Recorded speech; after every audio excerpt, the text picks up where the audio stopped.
কোন রকমের আমরা ইখতিলাফ তৈরি করতে পারবো না। কথা বুঝে আসছে আমার? সুতরাং গোটা কোরআন শরীফটাই আল্লাহর হাবিব ইলমে গায়েব থেকে এসেছে, রাসূল এটা জাহির করেছেন। সমস্ত হাদিস শরীফটা গায়েব থেকে এসেছে, রাসূল এটাকে জাহির করেছেন। জোরে কোন সুবহানাল্লাহ। এই পাওয়ার, এই ক্ষমতা দিয়েছেন আমার আল্লাহ আল্লাহ রাব্বুল আলামিন। জোরে কোন সুবহানাল্লাহ। সুতরাং হাদিস মানাও ফরজ, কোরআন মানাও ফরজ। কোরআন মানাও যেমন ফরজ, হাদিস মানাও তেমন ফরজ।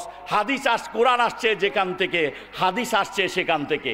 তার মানে হলো কোরআন শরীফের কথাটা আল্লাহ রাব্বুল আলামিন সরাসরি পৃথিবীতে আল্লাহর হাবিব লিখেছেন, আর আল্লাহর হাবিবের ব্রেনের ভিতর আমার আল্লাহ রাব্বুল আলামিন সব সাজায়া গুছায়া দিয়েছেন। রাসূল শুধু মুখ দিয়া প্রকাশ করেছেন। এই জন্য কোরআন মানাও ফরজ, হাদিস মানাও ফরজ। জোরে কোন সুবহানাল্লাহ। সুতরাং আহলে সুন্নাতুল জামাতের দলভুক্ত হতে গেলে আমাদেরকে আল্লাহর হাবিবের এবং সাহাবী আজমাইনদের আমলগুলো করতে হবে, যেগুলো মিলবে না এগুলো বয়কট করতে হবে। সুতরাং ওগুলো বয়কট করবেন কে কে? একটু হাত তুলেন তো দেখি। মাশাআল্লাহ, হাত নামান।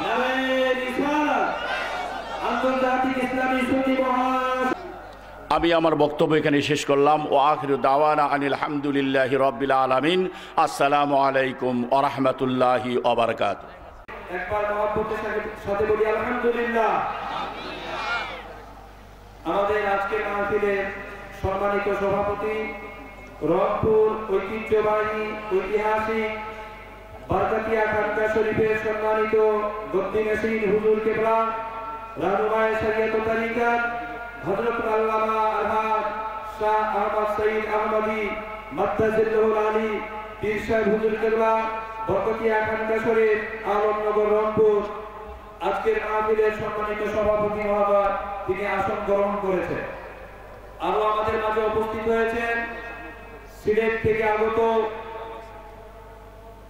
শাহজালাল প্রযুক্তি বিশ্ববিদ্যালয়ের সম্মানিত প্রভাষক জনাব মাওলানা ইমদাদুল হক মাদ্দাজিল্লাহুল আলী, জনাব হযরত আল্লামা আলহাজ ইমদাদুল হক মাদ্দাজিল্লাহুল আলী, প্রভাষক শাহজালাল প্রযুক্তি বিশ্ববিদ্যালয় সিলেট। এখন আমরা নাতে রাসূল শুনব। নাতে রাসূলের পর্ব, নাতে রাসূল সাল্লাল্লাহু আলাইহি সাল্লাম শুনব। শাহজাদায়ে আল্লামা সাহেব, শাহজাদায়ে আল্লামা আবুল কাসেম নূরি মাদ্দাজিল্লাহুল আলী, জনাব হাফেজ সালেহ আবু সালেহ মোহাম্মদ সাফওয়ান ভাই, জনাব হাফেজ আবু সালেহ মোহাম্মদ সাফওয়ান, চট্টগ্রাম। সাইয়্যিদিনা একটু গলা ছেড়ে মহব্বতে আল্লাহর রসুলকে হাজির ও নাজির জেনে উচ্চ আওয়াজে দুরূদ শরীফ পড়ুন। আল্লাহুম্মা সাল্লি আলা সাইয়্যিদিনা মাওলানা মুহাম্মদ ওয়া আলা আলি সাইয়্যিদিনা ইয়া মালিকি কুন শাফিঈ ফি ফাকাতি ইন্নী ফাকিরুন ফিল ওয়ারা লিগনাকা।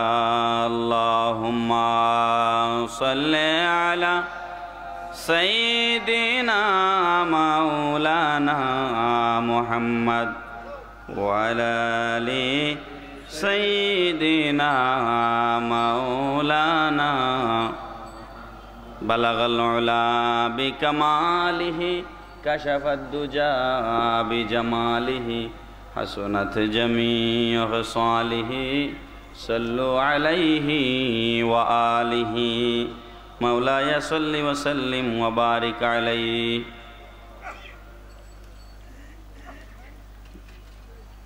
2রা মার্চ 2016 রংপুর কালেক্টরের ঈদগাহ মাঠে আয়োজিত আন্তর্জাতিক ইসলামী সুন্নি মহাসম্মেলনের আন্তর্জাতিক বক্তা আওলাদুর রসুল ডক্টর শায়েখ জামাল সাক্কার আল হুসাইনি মাদ্দাজিলুল আলী, আজকের প্রধান অতিথি জনাব আলহাজ মশিউর রহমান রাঙ্গা এমপি, মাননীয় প্রতিমন্ত্রী, বিশেষ অতিথি আলহাজ শরফুদ্দিন আহমেদ জন্টু, মাননীয় মেয়র রংপুর সিটি কর্পোরেশন, আজকের মাহফিলের সম্মানিত সভাপতি পীরে তরিকত রাহনুমায়ে শরীয়ত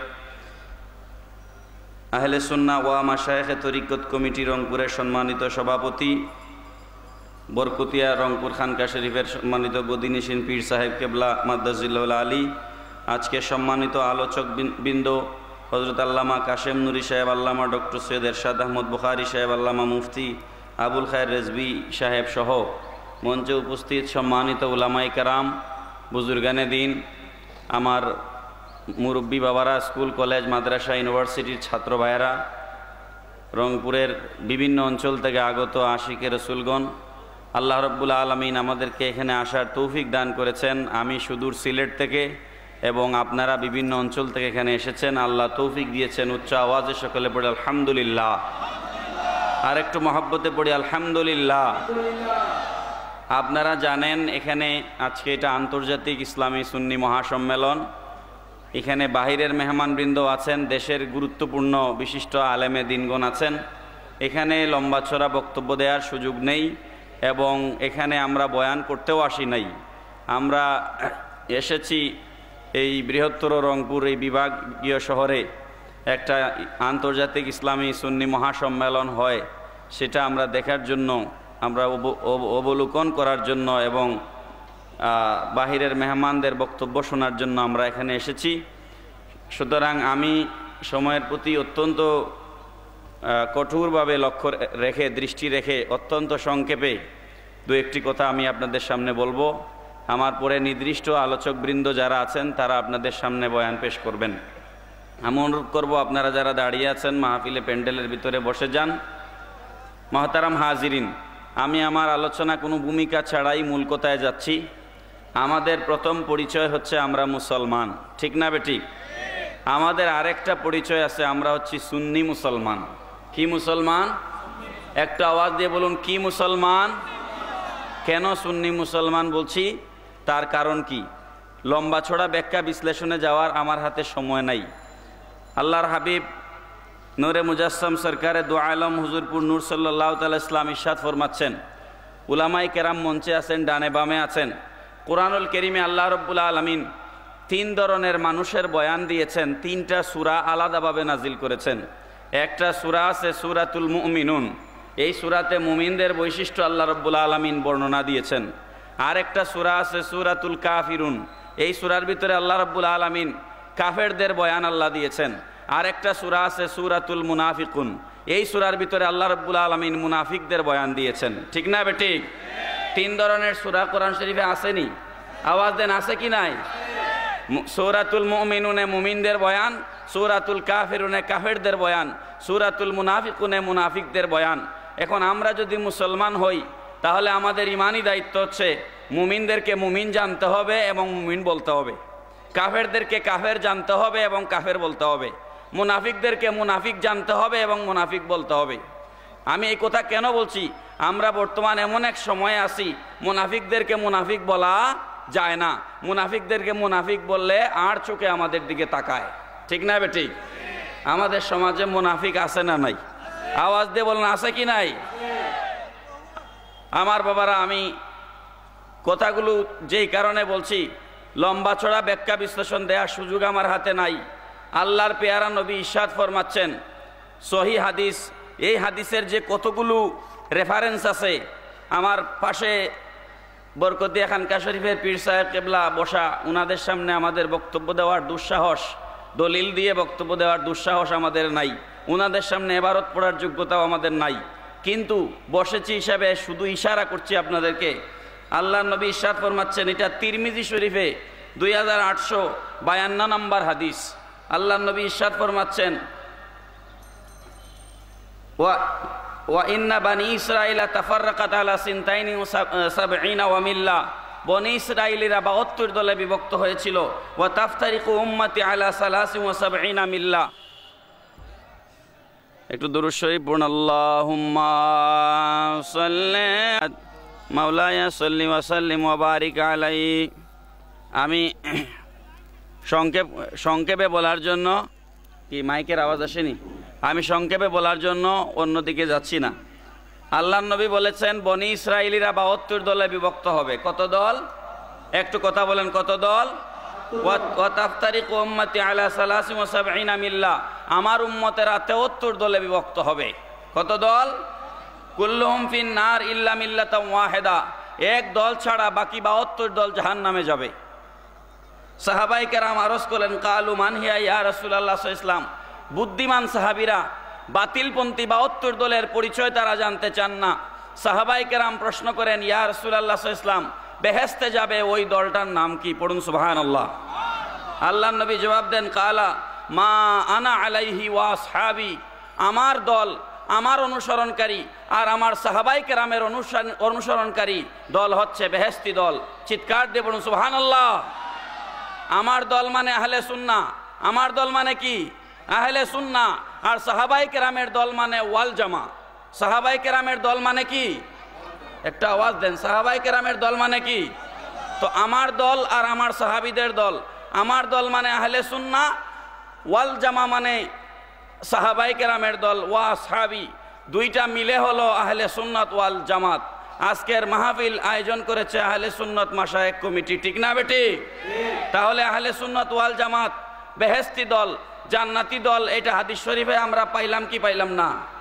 আওয়াজ দেন, হাদিস শরীফে আছে কি নাই? আমি আপনাদেরকে এখানে পীর সাহেব কিবলা মাদ্দাজুল্লাহ আলী বসা, আল্লাহর নবীর লক্ষ লক্ষ হাদিস আছে, একটা হাদিসে যদি দেখাইতে পারেন যে বেহেশতি দল হবে আহলে হাদিস, আল্লাহর নবীর লক্ষ লক্ষ হাদিসের একটা হাদিসে কি বেহেশতি দল আহলে হাদিস বলা আছে? তাহলে বেহেশতি দলের নাম কি? আহলে সুন্নাত ওয়াল জামাত। বেহেশতি দলের নাম কি? এই কারণে আমরা সুন্নি মুসলমান, এই কারণে আমরা কি মুসলমান? আওয়াজ দেন, কি মুসলমান? সুন্নি মুসলমান। এখন বেদাতীদেরকে আমরা চিনব কিভাবে আর সুন্নিদেরকে আমরা চিনব কিভাবে? ইমাম জয়নুল আবেদিন রাদিয়াল্লাহু তাআলা আনহু তিনি ইরশাদ ফরমাচ্ছেন, আলামাতু আহলি সুন্নাহ কাসরাতুস সালাতি আলা রাসূলিল্লাহ সাল্লাল্লাহু তাআলা ইসলাম, আহলে সুন্নাত ওয়াল জামাতের আলামত হচ্ছে এরা বেশি বেশি আল্লাহর হাবিবের উপরে দুরূদ শরীফ পড়বে। আওয়াজ দিয়ে পড়েন না সুবহানাল্লাহ। আর বেদাতীদের পরিচয় কি? আল্লাহর নবী হাদিস শরীফে ইরশাদ ফরমাচ্ছেন, আন আবি সাঈদ আল খুদরি রাদিয়াল্লাহু তাআলা আন নবী সাল্লাল্লাহু তাআলা ইসলাম قال يخرج ناس من قبل المشرق يقرؤون القرآن لا يجاوز تراقيهم يمرقون من الدين كما يمرق السهم من الرمية ثم لا يعودون فيه حتى يعود السهم إلى فوقه قيل ما سيمهم قال سيمهم التحليق। আল্লাহর নবী ইরশাদ ফরমাচ্ছেন, পূর্ব দেশ থেকে কিছু মানুষ বের হবে, তারা কোরআন শরীফ তেলাওয়াত করবে, তাদের তেলাওয়াতের আওয়াজ কণ্ঠনালীর নিচে যাবে না। সাহাবায়ে কেরাম আরজ করেন, ইয়া রাসূলুল্লাহ সাল্লাল্লাহু আলাইহি ওয়াসাল্লাম, এদেরকে আমরা চিনব কিভাবে? নবীজি বলেন, এদের অন্তর থেকে ঈমান এমনভাবে বের হয়ে যাবে, ধনুক থেকে তীর যেমনিভাবে বের হয়ে যায়, এমনিভাবে এদের ঈমান অন্তর থেকে বের হয়ে যাবে, সেই ঈমান আর ফিরে আসবে না। সাহাবায়ে কেরাম আরজ করেন, ইয়া রাসূলুল্লাহ সাল্লাল্লাহু আলাইহি ওয়াসাল্লাম, এদেরকে আমরা চিনব কিভাবে? আল্লাহর রাসূল বলেন, এরা গণ গণ মাথা মুন্ডাবে। এরা গণ গণ কি করবে? আওয়াজ দেন না, আমার কথা কি বোঝা যায় না? আপনারা মাথা মুন্ডানুকে রংপুরের ভাষায় কি বলেন আমি জানি না। মাথা নেড়া করবে, এনা গণ গণ কি করবে? মাথা নেড়া করবে। এবার আসুন আমি সংক্ষেপে আমার টাইমের দিকে আমি লক্ষ্য রেখে আমার কথা আগাচ্ছি, একদম টাইমের প্রতি আমার লক্ষ্য আছে।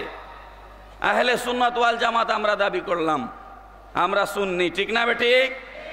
এখন সুন্নিদের কিছু আকীদা, কিছু বিশ্বাস আছে না নাই? সুন্নি যে দাবি করেছি, সুন্নিদের কিছু আকীদা আছে কি নাই? আমরা আল্লাহর রাসূলকে হাজির ও নাজির মনে করি, ঠিক না বেঠিক? আমরা আল্লাহর রাসূলকে কি মনে করি? হাজির ও নাজির। হাজির ও নাজিরের ব্যাখ্যা 2-3-4 ঘন্টায় দেওয়া সম্ভব নয়। আমি আপনাদেরকে উদাহরণস্বরূপ দেখাচ্ছি।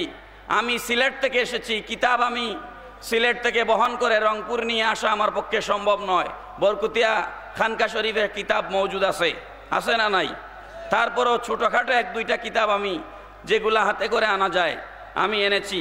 এই যে আমার হাতে একটা বই দেখতে পাচ্ছেন আপনারা, এই বইয়ের নাম হচ্ছে কওমি মাদ্রাসা ও ওয়াহাবি সুন্নি দ্বন্দ্বের ইতিহাস। এই বইটা লিখেছেন মৌলানা তহিরউদ্দিন পাটোয়ারি। এটা কোনো সুন্নি আলেমের লেখা বই নয়, কওমির একজন আলেমের লেখা বই। এই বইটা সেপেছে আজিজিয়া বুক ডিপো বায়তুল মোকাররম ঢাকা 1000 থেকে এই বইটা ছাপা হয়েছে। এই বইয়ের 11 নম্বর পৃষ্ঠায় লেখা হয়েছে 1866 সালে দারুল উলুম দেওবন্দ মাদ্রাসা প্রতিষ্ঠা হয়েছে। দেওবন্দ মাদ্রাসার প্রতিষ্ঠাতা হচ্ছেন কাসিম নানাতুবি। মৌলানা কাসিম নানাতুবি বলছেন, আমি স্বপ্নে দেখলাম আল্লাহর রসুল দেওবন্দে এসেছেন। আমার কথা কি বোঝা যায়? আমি স্বপ্নে দেখলাম নবীজি দেওবন্দে এসেছেন। নবী দেওবন্দে এসে বলছেন, এখান থেকে এলমের খুশবু বের হচ্ছে, তুমি এখানে একটা মাদ্রাসা বানাও। নবীজি লাঠি মোবারক দিয়ে ডাক দিলেন। আমি ঘুম ভেঙে যাওয়ার পরে পেরেশান হয়ে আল্লাহর নবীর দেখিয়ে দেওয়া ওই জায়গায় গেলাম। গিয়ে আমি দেখলাম যে গুল করে মাটির মধ্যে দাগ দেওয়া এবং মাঝখানে একটা লাঠি মোবারক পড়ে আছে। চিৎকার দিয়ে পড়ুন সুবহানাল্লাহ। আপনারা আমার কথা যদি বুঝে থাকেন তাহলে বলেন তো, দাগ এবং লাঠি প্রমাণ করে কিনা আল্লাহর নবী স্বপ্নে আসছিলেন না সশরীরে? আওয়াজ দেন, স্বপ্নে না সশরীরে? স্বপ্নের মাধ্যমে কি দাগ দেওয়া যায়? স্বপ্নের মাধ্যমে কি লাঠি পৌঁছানো যায়? দাগ এবং লাঠি এই বইয়ের 11 নম্বর পৃষ্ঠায় লেখা আছে, উনাদের লেখা কিতাব। দাগ এবং লাঠি প্রমাণ করে আল্লাহর নবী স্বপ্নে আসেন নাই, সশরীরে দেওবন্দে এসেছিলেন। এই বয়ান যখন আমরা দিলাম তখন আমাদের সিলেটের হবিগঞ্জের এক মুফাসসির, আপনাদের রংপুরেও মাঝে মধ্যে আসেন, আমি নাম নিচ্ছি না, তিনি বললেন যে আল্লাহর নবীর দেওবন্দে দাগ দেওয়ার জন্য এবং লাঠি মুবারক পৌঁছায় দেওয়ার জন্য রওজা শরীফ থেকে উঠে দেওবন্দে নবীর আশা লাগে না। নবীর এই ক্ষমতা আছে, রওজা শরীফ থেকে হাত মুবারক বাড়াইয়া দেওবন্দে লাঠিও পৌঁছাইতে পারেন, দাগও দিতে পারেন। আওয়াজ দিয়ে বলেন না সুবহানাল্লাহ। আচ্ছা, নবীজি যদি রওজা শরীফ থেকে হাত মুবারক বাড়াইয়া দেওবন্দ নাগাল পায়, সেই নবী রওজা শরীফ থেকে হাত মুবারক বাড়াইয়া রংপুর নাগাল পাইতে পারে কি পারে না? তাহলে নবী কি শুধু দেওবন্দে নাগাল পায় নাকি সমস্ত দুনিয়া নাগাল পায়? সমস্ত দুনিয়া নাগাল পায় কি পায় না? আওয়াজ দেন না। তাহলে কোনো আশিকে রসুল ইয়া নবী সালামু আলাইকা পড়ে, মুস্তাফা জান রহমত পে লাকে সালাম পড়ে রংপুরের জমিন থেকে আল্লাহর নবীর জন্য দেওয়ানা পাগল পড়া যদি হয়ে যায়, আর রহমতের নবী রহমতের হাত মুবারক বাড়াইয়া মদিনায় তৈয়্যিবাত থেকে রংপুরের জমিনে ওই আশিকে রসুলের মাথার উপরে হাত মুবারক বুলায়া দিতে পারেন কি পারেন না?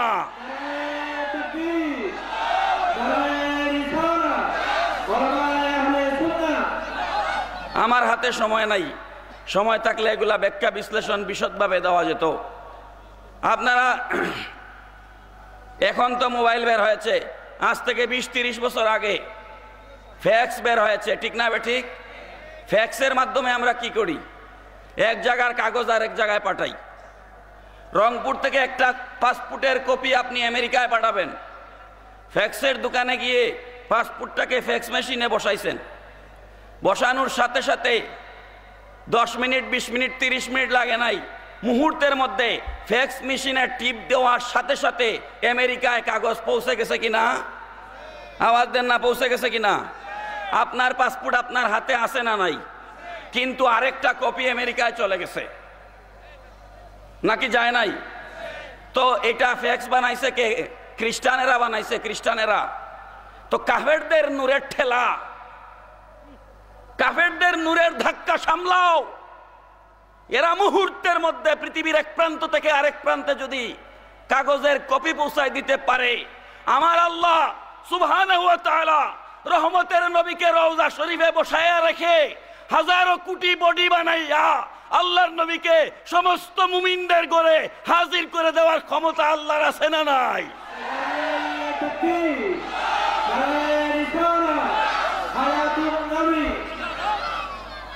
আর নবী হাজির নাজির বলার দরকার আছে? আমার মনে হয় হাজির নাজির নিয়ে আর বক্তব্য দেওয়ার দরকার।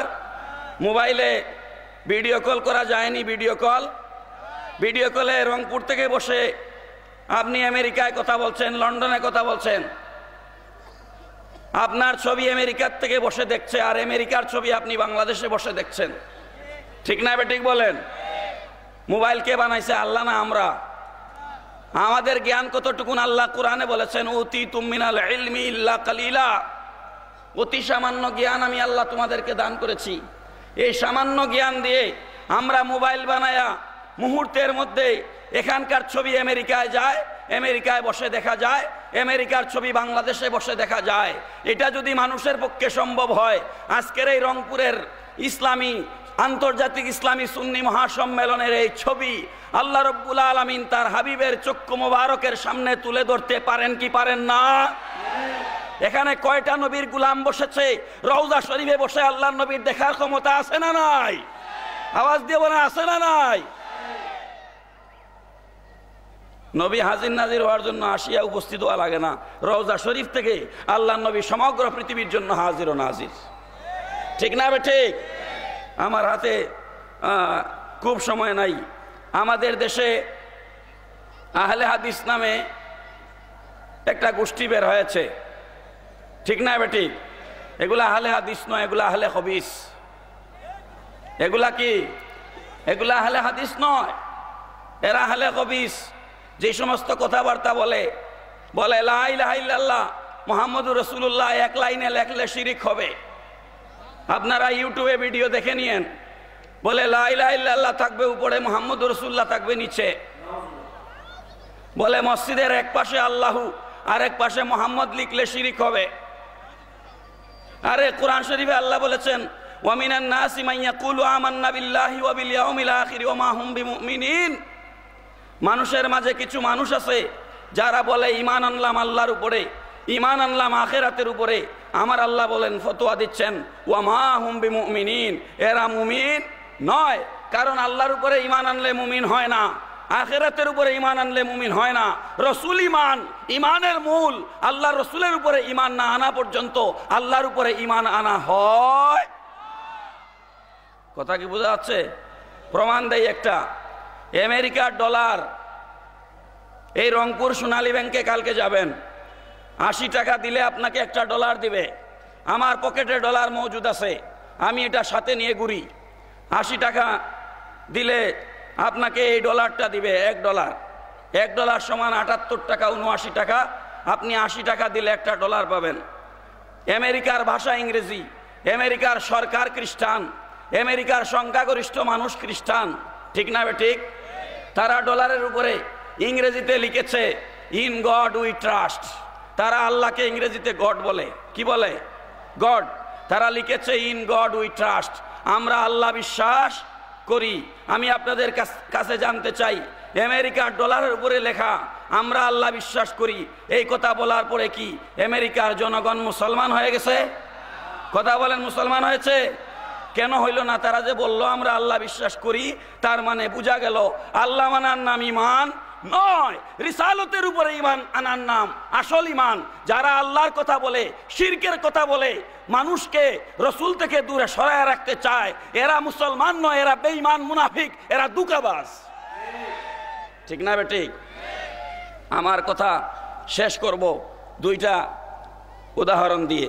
আমার হাতে আমি আজকে শ্রদ্ধার সাথে স্মরণ করছি শাইখ আল্লামা নুরুল ইসলাম ফারুকি রহমতুল্লাহ আলাইকে, যিনি এই মাঠে বক্তব্য দিয়েছেন। ঠিক না ঠিক? উনি এগুলো আপনাদের সামনে বলেছেন। আজকে মিলাদ কিয়াম নিয়ে অনেক ফতোয়া। ঠিক না ঠিক? এই দেখেন আমার হাতে একটা, এই কিতাবটার নাম হচ্ছে বুখারী শরীফ। কি বুখারী শরীফ? আমি এটা সিলেট থেকে সাথে নিয়ে আসি নাই, আমার বাসায় আছে। আমি পীর সাহেব হুজুর কেবলার কাছ থেকে কিতাবটা আজকে সকালে সংগ্রহ করেছি। আপনারা এটা সমস্ত সুন্নিদের ঘরে ঘরে এটা থাকা দরকার।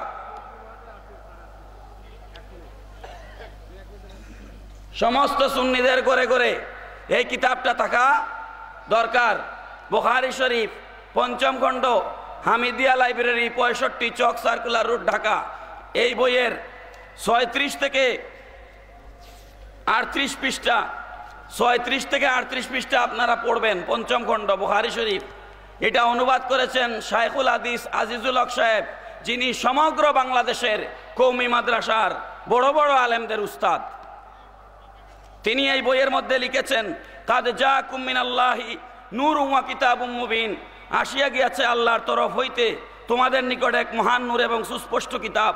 আলোচ্য আয়াতে যে নূরের উল্লেখ আছে সে নূর হইলেন হযরত মুহাম্মদ মুস্তাফা সাল্লাল্লাহু আলাইহি সাল্লাম। চিৎকার দিয়ে বলুন না সুবহানাল্লাহ। আল্লাহ নবীকে নূর মানছেন নি? এরপরে কি লিখছেন দেখেন, গগন সৃষ্টির প্রাণ পেয়ারা রসুল মুস্তাফা নবী সাল্লাল্লাহু আলাইহি ওয়াসাল্লামের আবির্ভাবে আনন্দের হিল্লুল উঠিল সমগ্র ধরণীতে। আনন্দের হিল্লুল, এই আনন্দ মানে ঈদ। আনন্দ মানে কি? ঈদ। এই জন্য আমরা ঈদে মিলাদুন নবী করি, ঠিক না? ঠিক।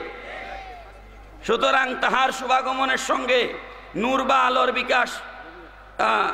তিনি বলছেন, যাহার খাতিরে আরশ কুরসি লৌহ কলম আসমান জমিন মানুষ ফেরেশতা সৃষ্টি, আজ তিনি আসিয়াছেন শত ঊর্ধ্বের ঊর্ধ্ব হইতে এই দুলির ধরণীতে। তাই হর্ষে আনন্দে সমাদৃত করিয়াছে তাহাকে নিখিল সৃষ্টি, বহিয়াছে সকলের উপরে আনন্দের বন্যা দ্বারা। ইয়া নবী সালামু আলাইকা, আল্লাহর নবী তোমাকে সালাম। ইয়া রাসূল সালামু আলাইকা, আল্লাহর রাসূল তোমাকে সালাম। ইয়া হাবিব সালামু আলাইকা, আল্লাহর হাবিব তোমাকে সালাম। সালাওয়াতুল্লাহি আলাইকা, তোমার স্মরণে সদা সালাম সালাম। চিৎকার করে বলুন সুবহানাল্লাহ। তো ইয়া নবী সালামু আলাইকার দলিল কওমি মাদ্রাসার কিতাব থেকে পাইছেন নি? আওয়াজ দেন, পাইছেন নি? তাহলে ভাই, আমাদের বিরুদ্ধে শিরক বেদাতের ফতোয়া দেওয়ার আগে তোমরা নিজেদের মুরব্বীদের কিতাবগুলো পড়ো, ঠিক না? ঠিক। আজান বসিয়া দেই না দাঁড়ায় দেই? আওয়াজ দেন, জোরে বলেন। আমার রসুলের নাম মোবারক নেয়নি? আল্লাহ বলে তুমি তো মিলাদে দাঁড়াইবা না, আমি জানি। এই কারণে আজানের ভিতরে সিস্টেম করে দিয়েছি, আশহাদু আন্না মুহাম্মাদুর রাসূলুল্লাহ যখন বলবা, কান ধরে বিনয়ের সাথে আমার রসুলের নাম মোবারক জিকির করো, পড়ুন সুবহানাল্লাহ। আজানে নবীর জন্য দাঁড়াইতে আপত্তি নাই, মিলাদে দাঁড়াইতে আপত্তি কেন ভাই? কথা কি বুঝে আসছে? আমার কথা শেষ করে দিচ্ছি। এই দেখেন একটা বই, এটার কথা ফারুকী সাহেব আপনাদের সামনে বলে গেছে। এই বইয়ের নাম হচ্ছে ঐক্যের ডাক। এই বইয়ের নাম কি? ঐক্যের ডাক। এটার মধ্যে বাংলাদেশের সমস্ত কওমি আলেমদের শীর্ষস্থানীয় আলেম মুরব্বী, উনার থেকে বয়োজ্যেষ্ঠ আলেম বাংলাদেশে দুই একজন আছেন কিনা আমি জানি না। উনার নাম আল্লামা কাজী মুতাসিম বিল্লাহ। কাজী মুতাসিম বিল্লাহ, আমার কথা শেষ। কাজী মুতাসিম বিল্লাহ এই তিনি, না আমার টাইম শেষ।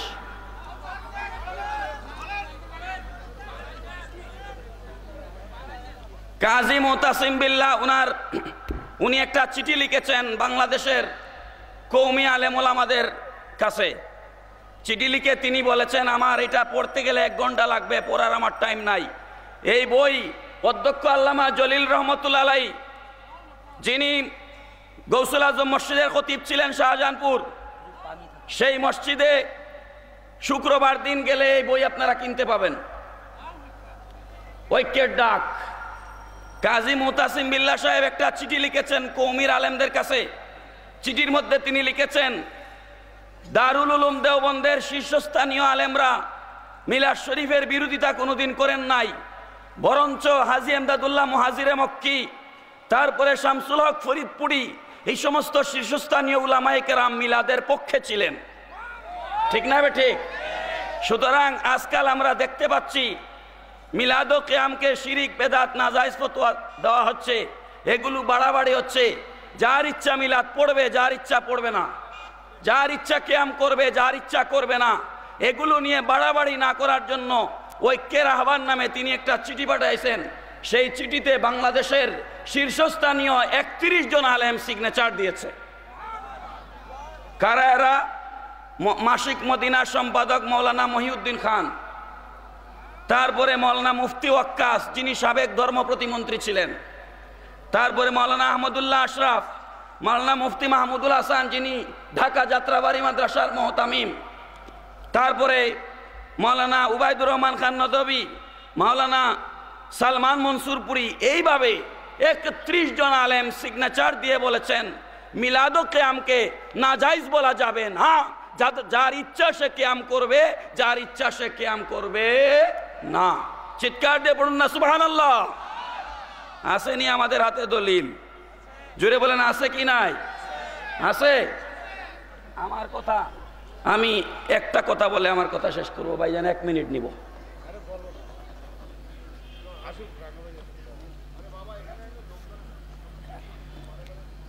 রসুলে পাক সাল্লাল্লাহু আলাইহি ওয়াসাল্লাম মক্কাতুল মুকাররমা থেকে হিজরত করে যে যখন মদিনায় তৈয়বায় গেলেন, লম্বা ঘটনা আমি সংক্ষেপে বলছি, 1 মিনিটে কথা বলে শেষ করে দিচ্ছি।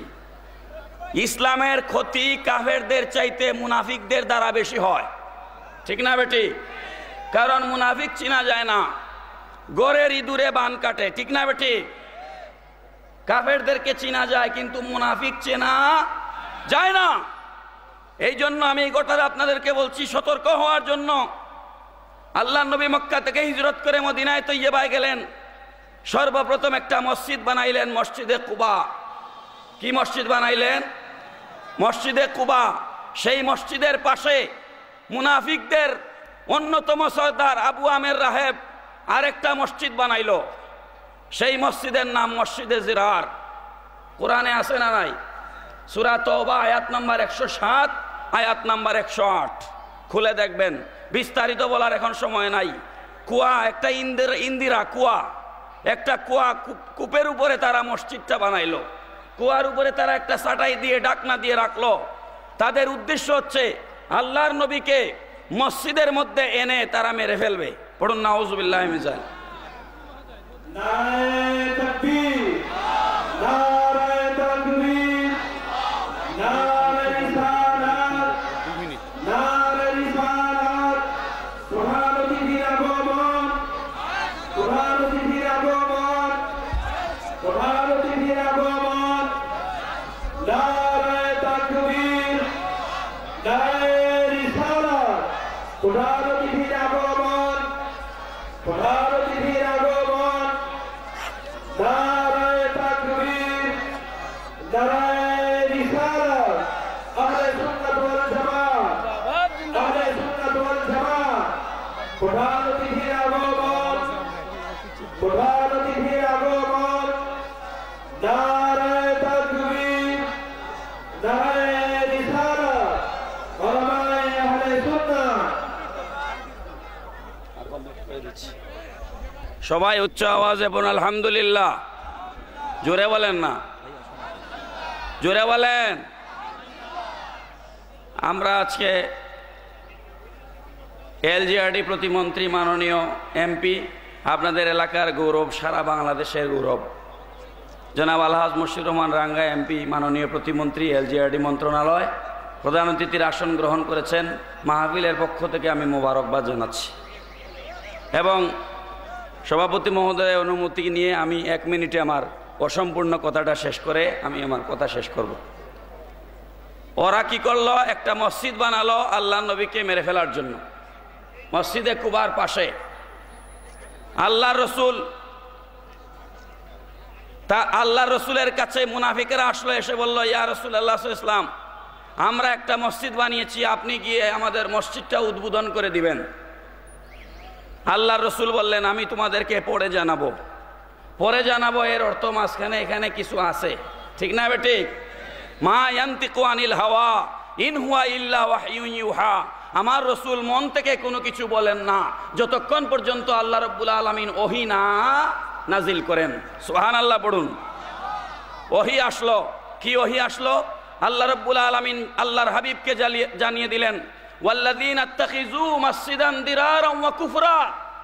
ইয়া রাসূলুল্লাহ সাল্লাল্লাহু আলাইহি ওয়াসাল্লাম, এরা এই মসজিদ বানিয়েছে ইসলামের ক্ষতি করার জন্য এবং কুফরি করার জন্য। ওয়া তাফরীকাম বাইনাল মুমিনিন, আর এরা এই মসজিদ বানিয়েছে মুমিনদের মাঝে বিভেদ সৃষ্টি করার জন্য। ওয়া ইরসাদাল লিমান হারাবাল্লাহু ওয়া রাসূলুহু মিন ক্বাবল, আর পূর্ব থেকে এরা অন্তরে আল্লাহ এবং আল্লাহর রসুলের প্রতি বিদ্বেষ পোষণ করে। ওয়ালা ইয়াহলিফুন্না ইন আরাদনা ইল্লাল হুসনা, এরা কসম খেয়ে বলে, ইয়া রাসূলুল্লাহ, আমরা তো আপনার কল্যাণ ছাড়া কোনো কিছু চাই না। আমার আল্লাহ কোরআনে ঘোষণা দিয়ে দিলেন, ওয়াল্লাহু ইয়াশহাদু ইন্নাহুম লাকাযিবুন, আমি আল্লাহ সাক্ষী দিচ্ছি এই সমস্ত মুনাফিকেরা যারা আপনাকে মসজিদ উদ্বোধন করার জন্য এসেছে এরা মিথ্যাবাদী। লা তাকুম ফিহি আবাদা, কসিমকালেও আপনি এদের মসজিদে যাবেন না।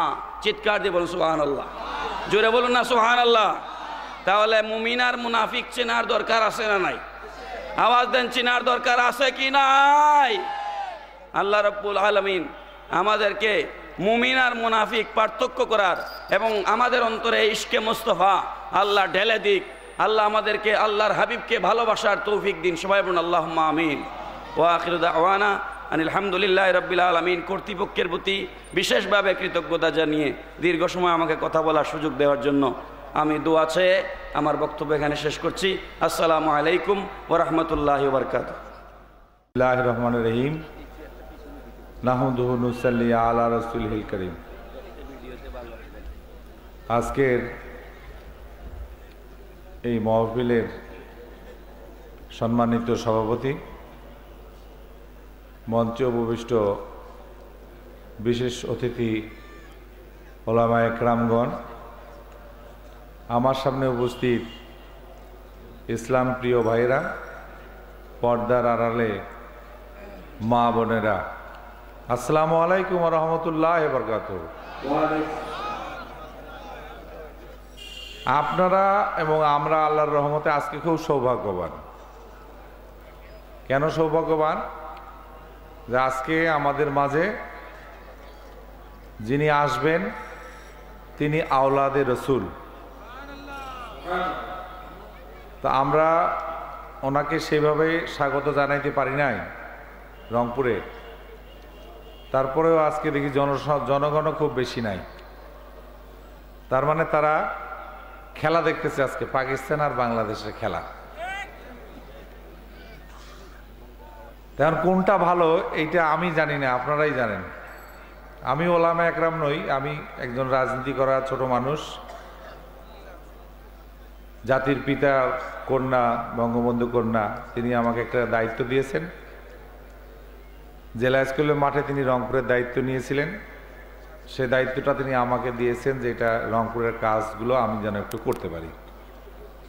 আমি এই কাজগুলো করার জন্য আমি মন্ত্রিসভায় আছি। আমি জাতীয় পার্টি এরশাদ সাহেবের এমপি, কিন্তু মন্ত্রী মাননীয় প্রধানমন্ত্রী আমাকে সবথেকে বড় মন্ত্রণালয় যেটা স্থানীয় সরকার পল্লী উন্নয়ন সমবায়, অর্থাৎ একদম মেম্বার থেকে আরম্ভ করে সিটি মেয়র পর্যন্ত আমাদের মন্ত্রণালয়ের আন্ডারে। সেই কারণেই অনেক বড় মন্ত্রণালয়। গ্রামে গঞ্জে যে আপনার কাজ কাম সেগুলো আমাদের, রাস্তাঘাট সেগুলো আমাদের। তো আল্লাহর রহমত যে রংপুরের মানুষ হিসাবে আমরা ওনাকে পেয়েছি, যদিও উনি আমাদের রংপুরের পুত্রবধূ। জাতীয় পার্টির চেয়ারম্যান রংপুরের মানুষ, ওনার বিরোধী দলের নেতা হচ্ছেন ওনার সহধর্মিনী, এবং আমরা স্পিকার যে আছে উনিও আমাদের রংপুরের এই পীরগঞ্জের থেকে নির্বাচিত হয়েছেন। ডিপটি স্পিকার যিনি, তিনিও আমাদের ফজলে রাব্বি সাহেব, তিনিও আমাদের গাইবান্ধা সাদুল্লাহপুরের দিক থেকে নির্বাচিত হয়েছেন। তো সব দিক থেকে আমরা এবার অনেক সৌভাগ্যবান ইনশাআল্লাহ। আজকে আওলাদে রসুল আমাদের এখানে আসছেন। আমার সাথে ওনার কালকে আমি ওনাকে দেখেছি, অনেকক্ষণ চেয়ে থেকেছি। মনে হয় যে যদিও তুলনা করা যায় না রসুলের সঙ্গে কারো, তারপরে আওলাদে রসুল অনেক ভালো ভালো কথা বলেছেন। আমার গঙ্গাছড়ায় কালকে অনেক মানুষ হয়েছিল, অনেক যারা গিয়েছিলেন এখান থেকে তারা দেখেছেন অনেক মানুষ হয়েছিল ওখানে, এবং উনি অনেকক্ষণ বক্তৃতা রেখেছেন, 1 ঘন্টার উপরে বক্তৃতা করেছেন। তো সেই আমরা অনেকে ভাগ্যহারা, অনেকে আমরা আল্লাহর পথে বিমুখ, অনেকে অনেকভাবেই আসতে পারেন না ইসলামী জলসায়। আল্লাহর হুকুম ছাড়া কেউ আসতে পারে না। পারে? আপনি চেষ্টা করে দেখবেন একদিন যে কোনো ইসলামী জলসায় যদি মনে হয় যে না আমি যাব কি যাব না, আল্লাহ তাআলা আর নিবে না। আর আপনি যদি বলেন যাবই, তাহলে দেখবেন আল্লাহ তাআলা কবুল এবং আপনাকে নিয়ে আসবে। কোনো না কোনো রিক্সা ভাড়া নাই, তাও দেখবেন একজন আসে আপনাকে বলবে যে চল যাই। তো এইটা আল্লাহর রহমত লাগে তার উপরে। সব মানুষের উপরে যদি বাংলাদেশে আল্লাহর রহমত থাকতো, সব মানুষ কি আল্লাহর ইবাদত করে? সব মানুষ আল্লাহর ইবাদত করে না, সব মানুষ আল্লাহর রসুলকেও মানে না। সারা পৃথিবীর মানুষের মধ্যে অনেক মানুষই আল্লাহকে মানে না, আল্লাহর রসুলকেও মানে না, আল্লাহ বলতে কোনো জিনিস আছে সেটাও মানে না। এখন আমাদের বাংলাদেশেও কিছু এরকম ধরনের মানুষ হয়েছে যে যারা অনেক শিক্ষিত, মনে করেন নিজেদেরকে অনেক শিক্ষিত, অনেক, তারা আল্লাহ মানেন না। তারা বলেন আমি মারা গেলে আমার চোখ দান করে গেলাম, শরীরটা দান করে গেলাম, আমার শরীরটা কবর হবে না। আচ্ছা, কি মহা বিপদের কথা! শরীরটা যদি কবর না হয় তাহলে কবর আযাবটা কোথা থেকে হবে? সারা জীবন কোনোদিন নামাজ পড়ে নাই। আমরা বলি যে পিছলি একবার পশ্চিম পাকে পড়লেও আল্লাহ মনে মনে যদি একবার করে আল্লাহ, তাও একটা আল্লাহ তাআলা সেজদাটা কবুল করে নিতে পারে, এরকমও কোনো সময় হয় না, পারে নাই। তা আজকে আমরা দেখি জায়গা খালি। হুজুররা দেখেন, যারা ওলামা একরাম আছেন তারা দেখেন কোনো জায়গা খালি নাই, সব জায়গায় আল্লাহর ফেরেশতারা এখানে বসে আছে। যারা শুনতেছেন তাদের বেহেশতে যাওয়ার জন্য তারা দোয়া করতেছেন। হুজুর কথা ঠিক কিনা? আমার কথা ঠিক তো? এই যে কোনো জায়গা খালি নাই, আপনারা মনে করছেন খালি আছে, খালি নাই। মাইক যতদূর পর্যন্ত আছে ততদূর পর্যন্ত আল্লাহর ফেরেশতারা এখানে চলে আসছে, সালাম দিতেছে এবং আপনাদের জন্য দোয়া করতেছে। কাঁধে দুইজন ফেরেশতা তো রয়েছেই, তারপরে আল্লাহর তরফ থেকে সারা ফেরেশতারা এখানে চলে আসছে। তা ফেরেশতারা থাকে আসমানে, আমরা থাকি জমিনে, নাকি? এই তো। তো এই জলসাগুলায়, ইসলামী জলসাগুলায় যাওয়ার আমি আগে খুব যাইতাম। কালকেও রাত 1:30 পর্যন্ত ছিলাম, আজকে সকাল আবার 10টার থেকে প্রোগ্রাম ছিল আমার। কাল রাত 1:30 পর্যন্ত এই প্রোগ্রামই ছিলাম এবং ঢাকার থেকে এই প্রোগ্রামের উদ্দেশ্যে আমি কিন্তু ঢাকার থেকে আজকেরটা এবং গতকালকে যেটা হয়েছে এনার উদ্দেশ্যেই কিন্তু আমি আসছি। তো আল্লাহ রাব্বুল আলামিন আমাকে 4 বার হজ করার সুযোগ দিয়েছে। আমার বাবা হজ করছে, আমার দাদা 62 সালে হজেই মারা গেছে। পানি জাহাজে যাইতে আগে, এই যে জাহাজে মদিনা শরীফে 7 দিন থাকতে হয়, তখনও 40 ওয়াক্ত নামাজ ওখানে পড়তে হয় না, তাই না? তো ওই পড়তে ওখানেই ইন্তেকাল করছেন ওনারা। 2 ভাই গেছিলেন, 2 ভাই ওইখানে কি যেন জায়গাটার নাম, কবরস্থানটার নাম জান্নাতুল বাকি, জান্নাতুল বাকিতেই ওনাদের দাফন কাফন হয়েছে। আমাদের ব্যক্তিগত জীবনে কিছু নাই, আমাদের নির্দেশ নামাজ পড়া, আল্লাহর কাম, এটা আল্লাহর হুকুম। আমি তৈরি করছি তোমাকে, তুমি নামাজ পড়বো আমার নামে, এটাই শেষ। এর মধ্যে কোনো চাওয়া পাওয়া নাই। আছে চাওয়া পাওয়া আছে আল্লাহর রসুলের কাছে, আল্লাহর, আমাদের না। আমরা ওনার উম্মত, আমরা শেষ নবীর উম্মত, আমরা ইনশাল্লাহ বেহেশতে যাব, আপনারা ইনশাল্লাহ বেহেশতে যাবেন। এইটা সবার ভাগ্যে জুটে নাই। শেষ নবী হওয়া, উম্মত হওয়ার জন্য ঈসা নবী আল্লাহর কাছে চাইছিলেন যে আমাকে শেষ নবীর উম্মত আল্লাহ তাআলা করেন। তা আল্লাহ তাআলা তো ওনাকে নবী বানাইছেন, ইঞ্জিল দিছেন ওনাকে, ইঞ্জিল না, ইঞ্জিলই তো, বাইবেল, ইঞ্জিল দিছেন ওনাকে। এখন কি করেন আল্লাহ তাআলা লাস্টে শেষে ওনাকে তুলে নিয়ে রাখছেন। আবারও উনি যখন কিয়ামত হবে তার আগে উনি আসবেন, সারা পৃথিবী মুসলমান হবে, তারপরে কিয়ামত হবে। কথা ঠিক আছে? তো আমরা সেই নবীর উম্মত, যে নবীর উম্মত নবীদের নবীরা হওয়ার জন্য আল্লাহ তাআলার কাছে চেয়েছেন যে আমাকে ওনার উম্মত করেন ইয়া রব্বুল আলামিন, আল্লাহ রব্বুল আলামিন, আল্লাহ সুবহানাহু ওয়া তাআলা কবুল করে নিয়েছেন এটা। আর সেই ইনজিল কাছে কিভাবে ব্যবহার করতেছে? আমাদের বিরুদ্ধে ব্যবহার করতেছে। মুসা নবীর ইহুদিরা কাকে ব্যবহার করতেছে? আমাদের ক্ষতি করতেছে। তারা মুসা নবীর উম্মত সবাই। ইহুদিরা তাওরাত, জব্বুর, ইনজিল, কোরআন, এই তো 4টা হলো আমাদের শ্রেষ্ঠ গ্রন্থ। 123 খানা গ্রন্থের মধ্যে 4 খানা হলো তাওরাত, জব্বুর, ইনজিল, কোরআন হলো সব থেকে। এইটা লাস্টে আল্লাহ তাআলা বলছেন সব থেকে হলো, শেষে দিলাম কোরআন, এই আগেরগুলো সব বাতিল, কোরআনে যা আছে এইটা মানতে হবে। এবং সর্বপ্রথম কোরআন মুখস্থ করছেন আমাদের প্রিয় নবী, দোজাহানের বাদশাহ, আকায়ে নামদার, তাজদারে মদিনা, হযরত আহমদ মুস্তফা, মোহাম্মদ মুস্তফা সাল্লাল্লাহু আলাইহি সাল্লাম। এই যে দেখেন আজ সাল্লাল্লাহু আলাইহি সাল্লাম বললেন, যারা বললেন মনে মনে, তাদের জন্য নবী বলছেন যে আমার এই যারা আমার নামের শেষে সাল্লাল্লাহু আলাইহি সাল্লাম বললেন, তাদের জন্য বেহেশতে যাওয়ার জন্য আমার সুপারিশ করা আমার জন্য ওয়াজিব হয়ে গেল। হজ করে যারা নবীর মদিনা শরীফে গেলেন, সালাম দিলেন, তাদের জন্য রাসূল বলতেছেন আমার ওয়াজিব হয়ে গেছে তাদের জন্য বেহেশতে যাওয়ার। তো সেই নবীর আল্লাহ রাব্বুল আলামিন, আল্লাহর আমরা উম্মত, আমাদের কাম দিয়ে বেহেশতে যাওয়া অসম্ভব। আমার মনে হয় না যাইতে পারবো। আমরা ওই শেষ নবীর উম্মত হিসাবে আরশে আজিমের কাছে যদি যাইতে পারি, ছায়া যদি পাই, তাহলে আমাদের রসুলের জন্য পাবো। সেই রসুলকে অনেকে কটাক্ষ করে, সেই রসুলের আজকে মিলাদ করতে দেয় না। আর সারা জীবন মিলাদ করলাম, আমি জানি না আপনারা এটা পছন্দ করেন কিনা। সারা জীবন মিলাদ করলাম, ছোটবেলার থেকে মিলাদ করলাম, বাড়ির থেকে মিলাদ দেয়, বাড়ির নাম মিলাদ দেয়। তখন ওনাকে কি বসতে দেবো? ওনা কালকে কথা হয়েছে আমার সঙ্গে। আচ্ছা দেন। নারায়ে তাকবীর, নারায়ে তাকবীর, নারায়ে আহলে সুন্নাহ, ওলামায়ে আহলে সুন্নাহ, ওয়ালাতুল্লাহি ওয়া বারাকাতুহু, আবুল কাসিম নূরি মুতাসিল হুনানি। আমি ভুলে গেছি কোন জায়গায় বলতেছিলাম। হুজুর তো আমার খুব প্রিয় মানুষ, কালকে অনেক 1 ঘন্টার উপরে বক্তৃতা করছেন। আমি ওনার ঘামতেছিল, আমার ভয় লাগতেছিল হুজুর লোকটা আমার অসুবিধা হয় নাকি। খুব জোরে জোরে বক্তৃতা করছে কালকে। আমার গঙ্গাচড়ার মানুষ খুব খুশি ওনার উপরে, বলছে হুজুরকে আরেকবার আনতে হবে। আমি বললাম আনবো, আমি চট্টগ্রাম যাবো, ওনার ওখানে নিয়ে আমাকে দাওয়াত করছেন, চট্টগ্রামে গেলে ওনার কাছে যাবো, ওনাকে আমি নিয়ে আসবো আবার গঙ্গাচড়া এক সময়। তো যাই হোক, আজকে অনেক ওলামা একরাম অনেক আছেন নামধারী, তারা নবীকে বিশ্বাস করতে চান না, মিলাদটা পড়তে দেন না, আর মিলাদের সালামও পড়তে দেন না। ছোটবেলায় যখন আমরা বাড়ির থেকে মিলাদ দিত, আমরা যাইতাম, আমরা ওই কলা পাতা নিয়ে বসে থাকতাম।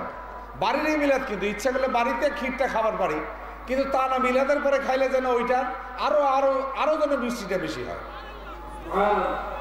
আমাকে একদিন আব্বা বলছে যে আরে বাড়ির ক্ষীর পাড়ে দেই, তুই বাড়িতে খাইতে পারিস না, ওখানে কলা পাতা নিয়ে দাঁড়িয়ে থাকিস কেন?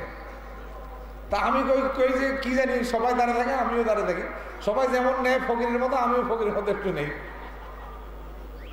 এই যে একটা সুন্নত, রসুলের সুন্নত, রসুলের নাম করে, রসুলের জন্য, রসুলের কি বলে এটাকে, রসুলের জন্য বলে তারপরে এইটার আলাদা একটা মজা হয়ে গেল, হয় না? হয় কি হয় না? হ্যাঁ না কইতে হবে, কিন্তু না হইলে মোরা তো ঠেকা পড়ে নেই কথা বলা তোমার সাথে।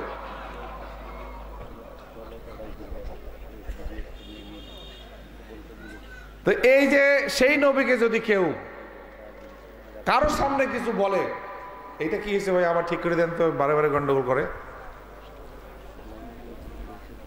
আচ্ছা ঠিক আছে।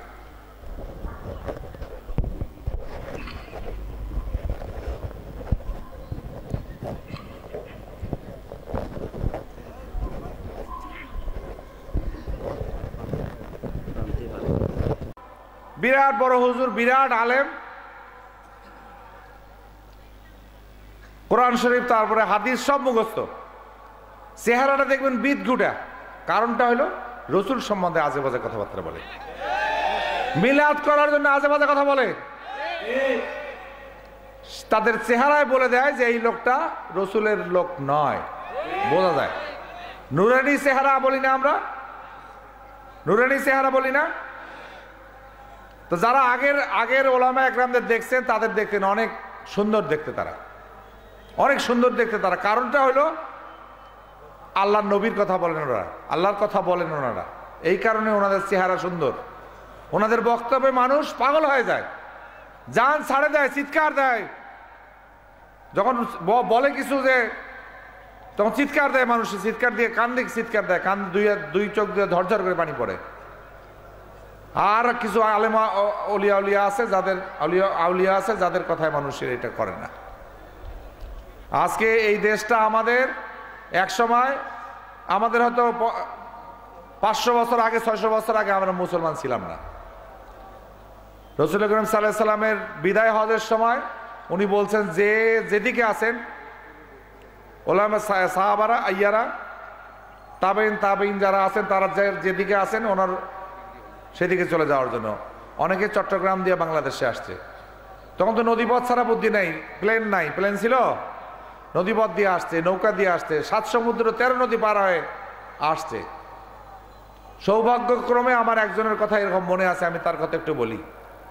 ওই লোকটা হলো মক্কা শরীফের আজান দিত ওনার বাবা, মুয়াজ্জিন ছিলেন মক্কা শরীফের। তো উনিও সেই সময় রাসূল সাল্লাল্লাহু আলাইহি ওয়াসাল্লামের সময় উনিও চলে আসছে, বলছে যেহেতু উনিও চলে আসছে, চট্টগ্রামে আসে, ওখানে অবস্থান করছে, ওখানে 2, 3, 4 পুরুষ ওখানেই ছিলেন।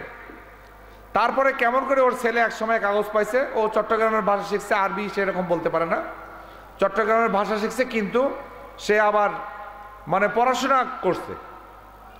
সে যখন জানছে তার বাবা সৌদি আরবে এক সময় আজান দিত, সেই সময় থেকে তার যে বেতনটা ছিল ও আবার গেছে সৌদি আরবে।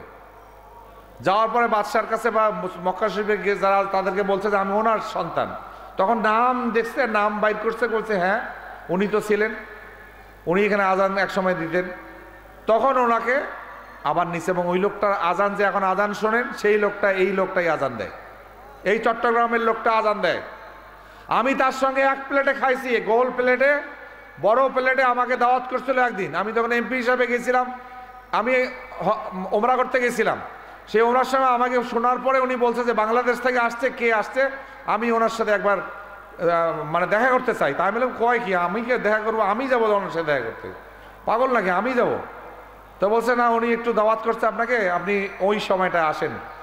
সেই সময়টা আমরা আসলাম এশার পরে, এশার নামাজের পরে মক্কা শরীফের গেলাম, দেখি বিরাট একটা রূপার থালা, রূপার থালার মধ্যে চতুর্দিকে আপনার তরকারি, মাংস, আর হইলো আপনার বাংলাদেশের খাওয়ার বিরিয়ানি এই টাইপের।